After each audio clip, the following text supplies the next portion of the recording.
I know a lot of you are looking to rake in a ton of XP, whether it's to get your watch to level 1000 so you could be max stats, or maybe you need a bunch of resources for optimization, recalibration, or even that extremely expensive expertise system. Whatever the case may be, good news, the build I bring you today makes heroic with all 5 directives feel like child's play. And the timing couldn't be better because we got a bunch of things going on right now, and I wanted to make sure I got this into your hands as soon as possible. Let me show you why.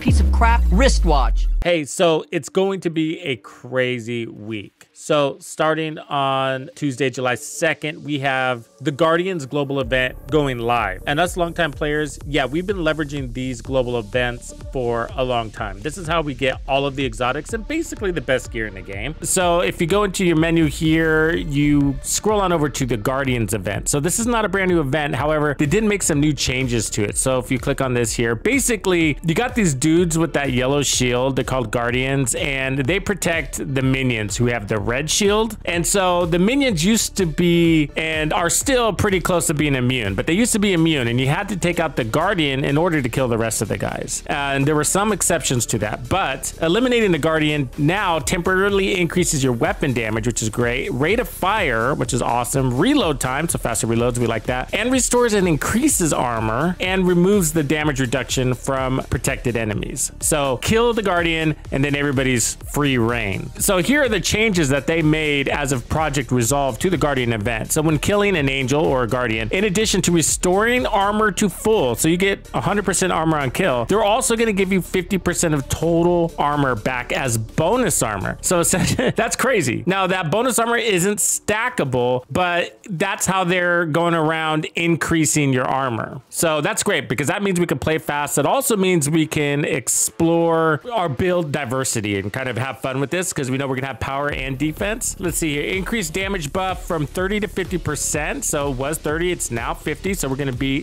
that much stronger. And then minions now receive 15% of incoming damage instead of being completely invincible. So you can push through them and kill them even if you didn't take out the Guardian. So the damage buff duration has been increased from 10 to 15 seconds. So 15 seconds. So every kill refreshes that. So as long as you're killing, you keep that up. So really cool event, but it was also really challenging. So what happens is the Guardian dude might be hiding in the back, and then you have rushers who are immune.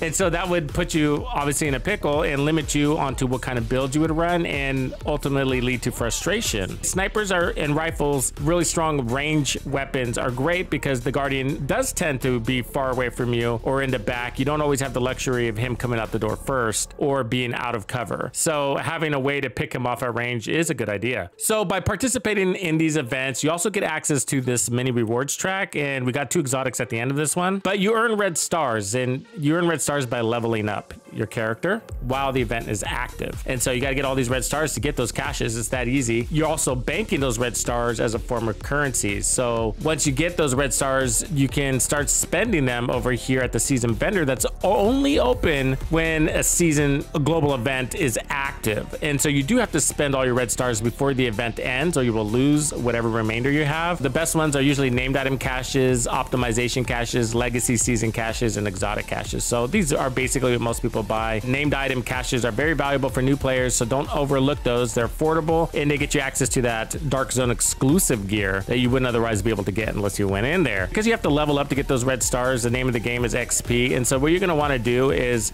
turn on as many directives that you feel comfortable with running, and moreover, you're going to be wanting to look for builds that cater to directives. So builds that are finely tuned for directives, that have an answer for all the challenges that directives bring. So that way you can just reap in massive amounts of XP and effectively get what we would say the best gear in the game. This is how we do it. So the Guardians event is pretty cool. It's definitely not one of the best, but it's not one of the worst either. I actually enjoy playing it. The build I bring you today is going to line up nicely with this because you want range with Guardians. So it's built around the Paratrooper SVD. And in my opinion, I say that this is actually the best rifle in the game. I did say rifle. It's actually a marksman rifle. You know, in reality, it sits somewhere in between. This is an example of how I wish our rifles actually performed when it comes to how fast they can kill. Now, there's a lot of pros and cons. So the SVD used to be really popular back in the day. Last couple of seasons, I've been really enjoying it. And this season, it just got even better. And that's because of the new gear that they brought us, which is applying to both rifles and marksman rifles. So I'm not a big fan of Breaking Point. You guys probably know that by now, except this build is able to leverage it and get more damage to this beast. Okay, I'm in a tested range. How it works is you're going to want to use your stronger sniper, whether it's the TAC 50 or the Nemesis. For me, I chose the Nemesis. That's going to be over 14 million on your first shot. So Headhunter is active. So I'm going to switch over to my SVD here, and we need one more headshot kill, and that's going to activate Determine. So we got over 10 million on that. Even if you don't crit, it's north of 10 million, 10.2 or something like that. So yeah, 10.2. So now you can chain kill, and you can chain kill on the body. So what's really special about the SVDs is that you can stay in scope. So you're a faster killer, not just because of the RPMs, but also because you don't have to reacquire your target. Unlike other marksmen, like the bolt actions that require you to actually come out of ADS mode to bolt action. So as you can see, I can kill all of these targets extremely fast, where you can't do it that fast with a bolt action because it's gonna make you pull back the crank on that thing. Really nice. You can take out lots of mobs, and when you're killing that fast, especially on the body, that's really all the survivability you need, honestly. Except we got armor on kill. We got a little bit of armor. Okay, starting with the SVD, I have the 8x scope. You can go scopeless, but that 30% headshot damage is gonna be applying with Determined. I recommend it, and it's easy to use. It's not too zoomed in. So I got stability here. I do recommend the 10% stability instead of the 20%, just because your damage is on the edge, and with Ragers, maybe that'll impact you. Now with the game mode on, you're probably gonna be way stronger than you need to be. So you could put 20% stability there. If you want to, just test it out. And then I got more stability here. So stability helps you with weapon sway. Also, it gives you recoil control. And then I have +5 rounds, which is nice. So we have 15 rounds at a 260 RPM. Notice I have 12% expertise on this weapon. I recommend it just to give you a little buffer space there. And that's not going to cost you any rare resources to do that. So we got marksman rifle, headshot damage, and damage to targets out of cover. Just put as much expertise that makes sense for you. Our reload time is 1.5 seconds. It's extremely fast. You're killing, you're reloading, and you're back at it again. Determined, so after killing an enemy with a headshot, next shot landed on any enemy will be a guaranteed headshot. So here's the deal. If you want to one-shot kill elites, you're going to need about 9.5 million to do so. And that's why we use our stronger weapon and then switch over to this.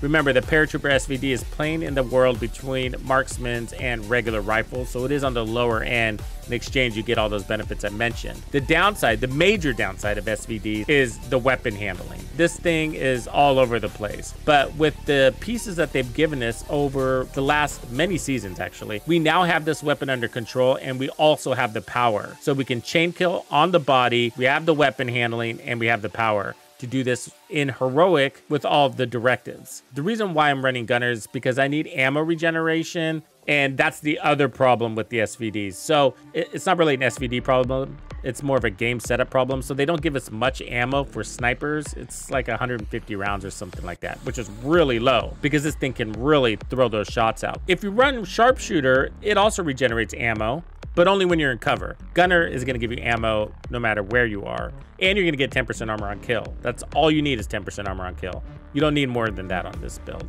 because, again, you're killing so fast and it's so easy. And then the other weapon is the Nemesis. I have 20 expertise on it, but it's way too strong for what we're doing, so you don't need any expertise on yours. But if there is a weapon to load expertise on, this one's it. Damage to targets out of cover, and it's really strong. That's all I got to say about it. Okay, so it starts with the Ninja Bike Messenger backpack. Yes, you want to run this. It's an exotic. It comes with 3 cores, and then I have headshot damage. So the talent is called Resourceful. Basically what it does is unlocks a brand or gear set bonus. So for example, on this Breaking Point gear set, it appears as though I have 3 pieces when I'm actually only running 2 pieces on the build. And so that's what the Ninja Bike backpack does, is unlocks an additional bonus. So we're getting rifle damage. I'm not using that, but the marksman rifle damage we are. And then we're also using the 30% headshot damage, which is awesome. Plus we get a bonus 15% weapon handling. And this weapon is a laser beam. You're gonna love it. And we got weapon damage, headshot damage, and headshot damage. And then the other breaking point I have on my knees, and this is weapon damage and headshot damage. I'm running one piece of hot shot, and that's giving us marksman rifle damage at 30% and then 30% weapon handling. Very nice. That gives us some power. And then weapon damage and headshot damage. You would have thought I was going to run the Eagle's grasp here, right? But no, the contractor's gloves is actually better for this combination of gear. So we're not using the LMG damage, but we definitely like using that 15% weapon handling. On top of that, this gives us damage to armor, which is helping both our nemesis and the rifle at all times, because we're basically always taking on armored targets. Elites.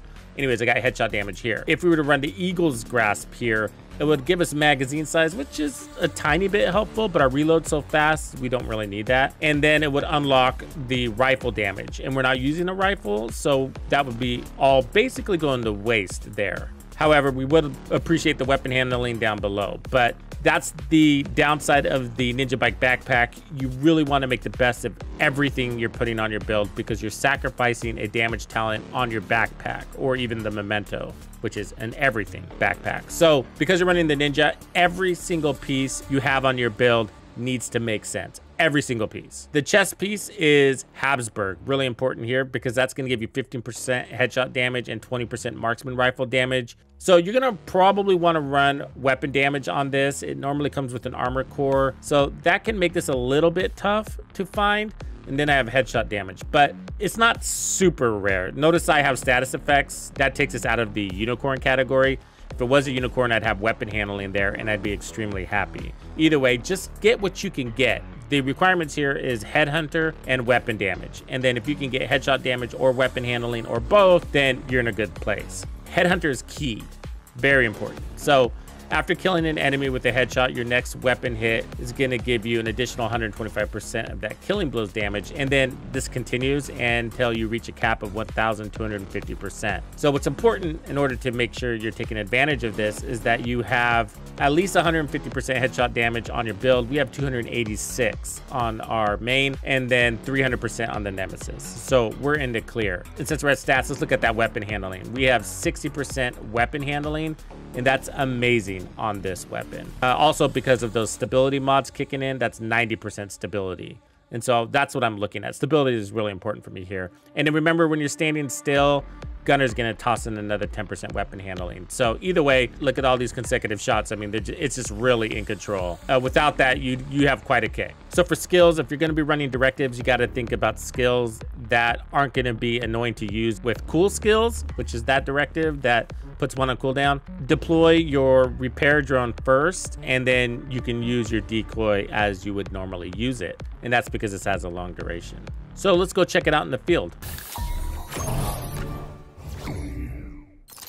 Of course, keep in mind in the field here that I don't have the actual game mode on, but I wanted to get this video out to you as soon as possible ahead of the global event so that you can take the time to put it together. Remember, if you don't have any of these pieces, you can go into countdown to farm really easily. And don't worry about everything being god rolled. I would focus mostly on the red cores though. Try to get those as high as possible and then work on your headshot damage attributes from there. But you have a lot of headshot damage, so a couple of percentage missing here and there isn't going to kill the build. But remember the magic number, you need to hit 10 million with your SVD. And then there's the mechanics. And so you'll see me using the Nemesis first to acquire the Headhunter buff, which is the chest piece talent. And then I switch over to the SVD to use it from that point forward. But in order for that to work, I need at least one headshot kill after I activate Headhunter. And that second headshot kill, while I have the SVD in hand, is turning on Determined. And a lot of people get that messed up. A lot of people, I think, go out there with Determined and whatever weapon, maybe it's the 1886 or the M1A or this SVD, and start wailing on somebody's head and wondering why they're not chain killing. There's a couple of ways to go about it. You can chain kill your way up by starting on lower health enemies and working your way up to the heavier guys. And if you have the ability to do that, then that's great. So you start on a red, then take out a purple, then take out an elite, and from there forward you go on elites. But we don't always have that luxury. Most of the time we don't, actually. Especially if you're playing open world stuff. Sometimes what happens is that you face nothing but elites. You come out there and there's nothing but elites. So what you want to do is whip out that stronger weapon and take out that elite. And then from that point forward, you're ready to go and continue killing elites. And that's why we're using the Nemesis, so that we can do that. So like I said earlier, we have a lot happening this week. So First Descendant is launching on July 2nd, and a lot of the community is also interested in that game. It's got concepts that align with what people love about the Division 2, and so they're interested in exploring that game. So I plan on covering it. And how I work is I give every game up to 8 hours to impress me, you know, first impressions. If it doesn't, then I do my review and I cut my losses. If it's really good, if it impresses me from there, then I'll give it up to 40 hours and then put out another review. And if the game's for me, I'll continue to cover it. But if not, if it's still a good game, I'll say so. But if it's not my style, then I'll just leave it there. Either way, I'll give it to you real. And then also we have X Defiant Season 1 launching on Tuesday also. So yeah, it's a busy Tuesday. We have a global event here at the Division 2, X Defiant first season, so that's a big deal. And then we have a brand new game launching. So I hope you join me over there as well as I continue to support the community in other ways, and I will catch you on the next one. Thank you for hanging out with me today. My name is Tuxedo Bandido. That's Tito Bandido. What's crack-a-lackin'? This was another episode of The Division 2. If you found this video helpful, subscribe, like, and turn on notifications to ensure you don't miss out on the fantastic experiences waiting for you in The Division 2. And if you like builds like this, check out the recommended build video I have here for you. If you have anything you want to see covered, be sure to let me know in the comments below. And thank you to all the channel members and donors who make everything possible. Tux Nation wouldn't be without you. When you buy a game from Ubisoft, enter the creator code Tuxedo Bandido to support the channel. Easy peasy.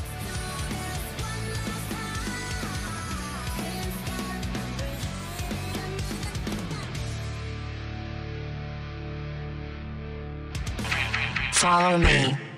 I get it.